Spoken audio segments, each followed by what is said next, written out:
Hi there, my name is Phoenix, and welcome back to Live with Mayor Nenshi. Yes, he is in our studio. Your chance to talk to him is very easily done by going to our Twitter page or our Facebook page at Shaw TV Calgary. The hashtag is Nenshi Live. You can also call in at 403-539-6710. As you can see, there is footage of what was extremely dramatic images, and this is all coming from Calgary, Mr. Mayor. As we see these images of the first couple of days, you know, These are still there. Well, you know what? And we need to laugh. We need to smile. And one of the questions that a lot of people, a lot of Calgarians are asking, Mr. Mayor, is what next? We've heard the last, I believe, the last couple of press releases. You said there's an extension to the local state of emergency through till July 4th. Is that correct? Yeah. How did you arrive at that date, and what else should we expect? So what that means is the local state of emergency that's been called, it certainly gives the municipality some powers that we don't normally have in order to deal with the crisis. And the other big thing is we have this place called the Emergency Operations Center where I've essentially been living, where everybody is together. I tell you, if you want to cut red tape and bureaucracy, declaring a state of emergency is a great way to do it. They just got to get stuff done. And so that's going to continue until July 4th. But certainly the reconstruction work will go on far beyond that. And it's lucky that we did continue it, because that derailment today would have precipitated doing that. And so people were already there, which was fantastic. But we have a lot of reconstruction to do. So between now and July 4th, we're really focused on cleanup, getting into those neighborhoods, and of course also on making sure people still get power. The East Village and the Mission Cliff Bungalow area are the last remaining places without power. I know they're going street by street in Mission Cliff Bungalow tonight to re-energize the grid. That doesn't mean every house or every residence will have power, but it means the grid will be there so that inspectors can come to your house and turn the electricity on if it's safe. So once we're done that, it's all about cleanup. Moving forward, we're going to do that. And as someone said to me yesterday, when visitors come for the Stampede next week, it's just next week, they may not see Calgary at its prettiest, but they will see Calgary at its best. Earlton was one major hit community, as we all know, as we've been following the news stories along the way. And I know, Natalie, you're very close and dear to the community of Earlton. Yes, I'm actually on the board of directors, as is Michael here, for the Earlton Community Association. And you're here tonight? Well, we were lucky. We live on the top of the hill. Okay. But one of the things that we noticed is we did get a flood of questions about how can we help, how can we get help. And we were able to match people up, and actually Giancarlo Cara was able to help with that as well on the volunteer coordination. He's been pretty magnificent, hasn't he? He has been. Yeah. Now, I think the next questions that we're going to start getting once the state of emergency is done is, how do we get funding? Yeah. How do we rebuild? And being the ears and the eyes of the community, people are going to turn to the community associations. What kind of information can we be giving to our residents? That's a great question. That's really good feedback for me. So we need to make sure that we're reaching out to the community associations and making sure you've got the information you need. Because you're right, two things are going to happen now. People are going to start to get very nervous about money and how they're going to pay for stuff. You know, that street in Rideau, just not far from you at all, that I walked down night before last, those are little houses, little 1912, 800 square foot houses. Every one of them probably has more than $100,000 of damage, every one of them. And so what do you do? And Earlton, I know there are you know, one of your neighbors is the director of the zoo. And he's been very, very, very busy at the zoo. And he just mentioned in passing, oh yeah, my house is gone. You know, the water came right up to the main floor, right? So there's big issues here. Now, I really have to give the Premier credit that she just came out and said, we'll make it right. But remember, from the 2005 floods, people got their final payments this year. Right? 8 years later, how do we do that? So my job is to remain strong for you with the provincial and federal governments, particularly with the provincial government, to say, we got to get this funding right. I don't think people are going to get checks in their hand tomorrow, but I think they can take some confidence in the Premier's promise that that money will be there. And we'll make sure that we involve the community associations through the local aldermen as part of that process. And I should just say, the local aldermen in the flood-ravaged areas, Giancarlo Carra, Drew Farrell, John Marr, Brian Pincott, Richard Putmans. Poor Dale Hodges' own house is a bit of a mess. But all of these people, man, have they stepped to the plate. I'm so proud of them as colleagues. They've done a great job. You know, as Calgarians, we want to move forward as well, too. So what helps us move forward is transit. And I know, Nandita, you have a question. Nandita's from the Southeast, Mr. Mayor, and I know you have a question for the Mayor. Go ahead, Nandita.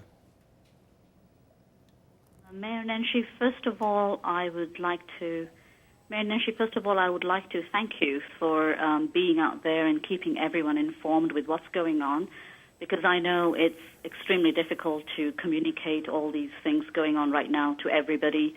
So I think that's great. I moved to Calgary in 2006, and I moved straight to Canada, and I moved straight to Calgary. So I consider myself as a very proud Calgarian, even though I haven't been here that long. You've been here as long as many people in Calgary have, so we're happy to have you. So my question, I know everybody's talking about the flood and asking about the flood. Take me off of it. I'll answer something else.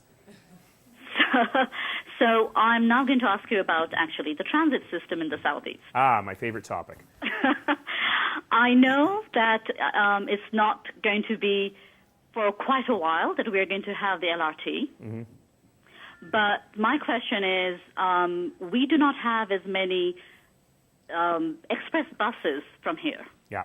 And I live in the Southeast area where we actually have one bus, which is the 151, which is for Copperfield and New Brighton. Yeah, I know it. And in the morning, we have only 3 buses, and in the evening, we have 4. That's it.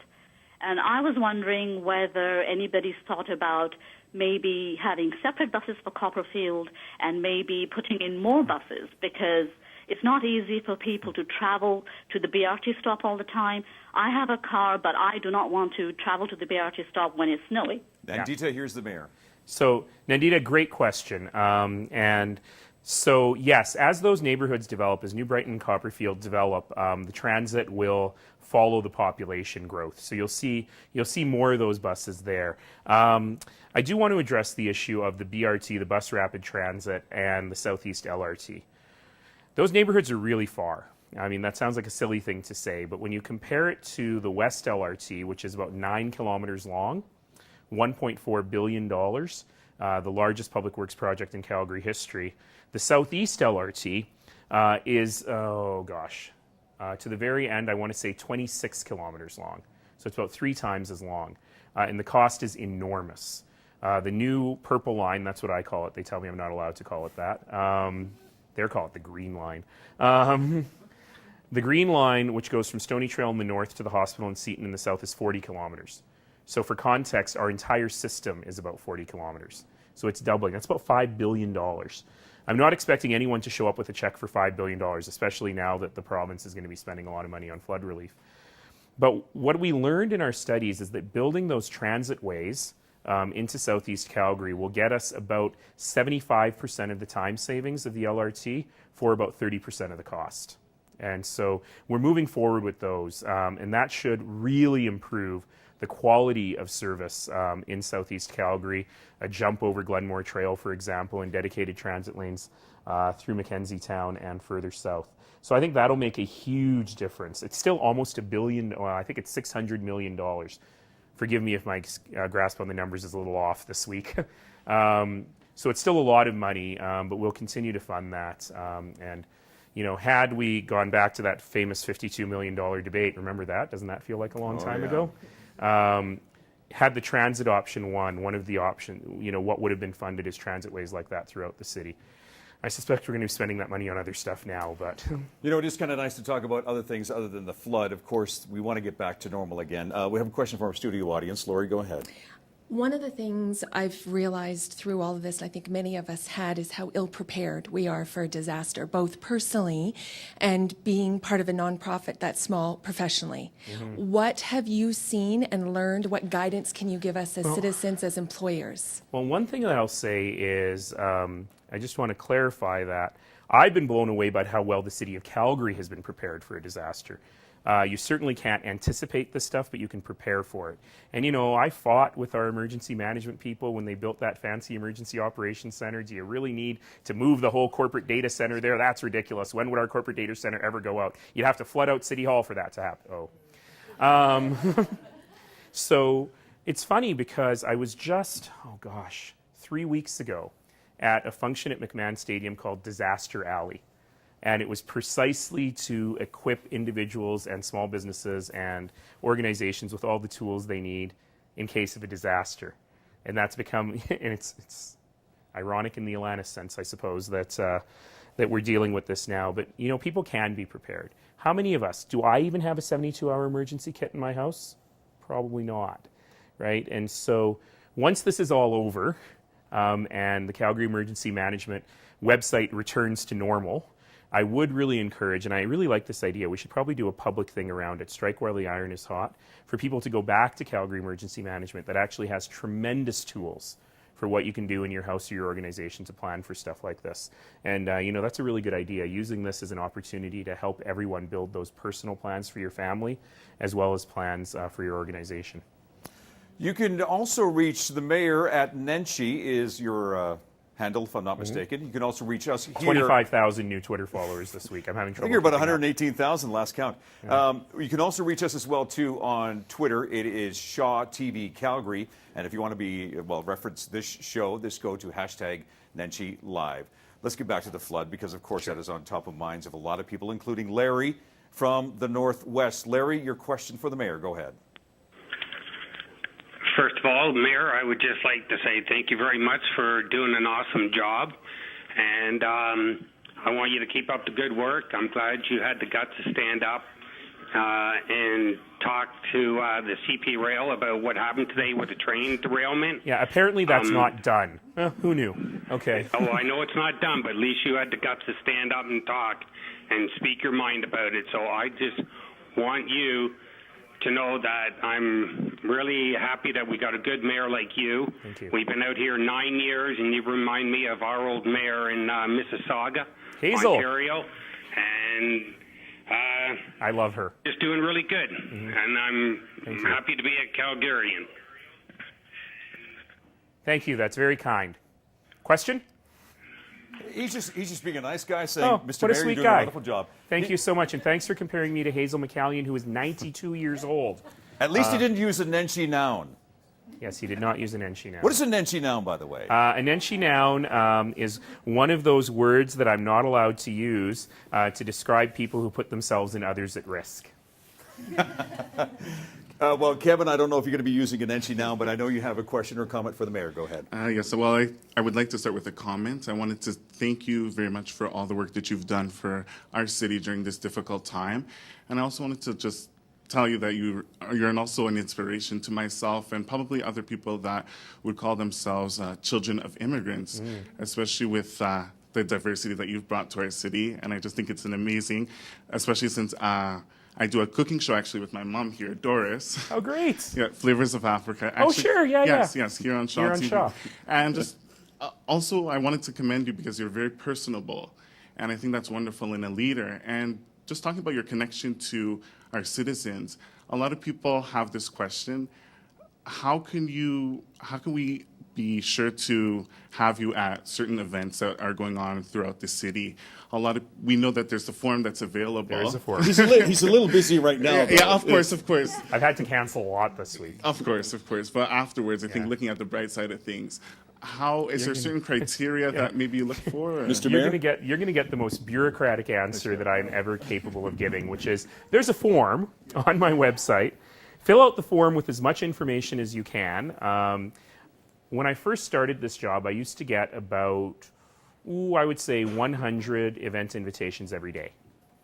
And I try to go to as many as I possibly can. Nowadays, it's a little bit less, but I will typically, on a weekend, especially if I take a community day on a Saturday, I'll easily do 15 events in that day. So fill out the form. And if we say there's a scheduling problem, there's really a scheduling problem, and I can't come. But keep trying. I like to get out to the community as much as I can. So that's at calgarymayor.ca. And really, the form is the best way to do it. I review them all personally and make decisions every Friday.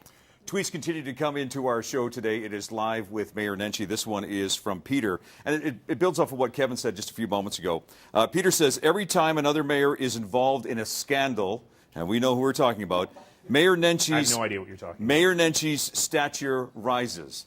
Are you the golden child? I need a scandal. What's going on? Well, you know, we can build one right now for you if you like. Hold that thought. Patrick from Eau Claire wants to chat with you. Go ahead, Patrick. Hi, my name is Patrick. I live in the Eau Claire area, and I'm just curious, what could or should the province and the city do to restrict development in the floodway so that we don't face this type of crisis again, particularly not just homes, but also critical infrastructure like power substations and other infrastructure items? First of all, let me ask you, Patrick, how's your place? It's fine. We were well above water, so we were a story or two above the park. No problems. Okay, and bottom of your building, is your parkade usable? The parkade got just a few inches of water in its lowest level because our sump system worked. Great, lucky. So, I mean, it's a great question. You live in Eau Claire, right? And so there's always a balance here over, do we just restrict everything in the floodplain? As I was saying earlier in the show, the city exists because two rivers meet here. And a lot of our oldest neighborhoods are in those neighborhoods. I'll tell you an interesting story about the East Village. One of the reasons that the East Village didn't have development for so long was because there was a bunch of money required to raise it above the floodplain. And the city used some innovative financing. That was Mayor Bronconi. It was a brilliant idea to raise it above the floodplain, but sent 9 figures raising it above the floodplain. And maybe not 9, but anyway, no, definitely 9. Numbers. It's been a long week. And then when I saw it inundated with water, I said, oh, it didn't work. But what I learned is that, in fact, that wasn't flooding from the river. That raising it above the plain worked, but the ground was so super saturated that the groundwater raised up and flooded that community. Crazy. And so there's nothing, I mean, let's not put too fine a point on it. There's nothing you can do to save yourself from this kind of a flood. This really was a 1 in 100 year flood. Hydrologists argue on what that term means, but there's nothing you could have done to save yourself from this. Is there stuff you could have done to save yourself from the 2005 flood?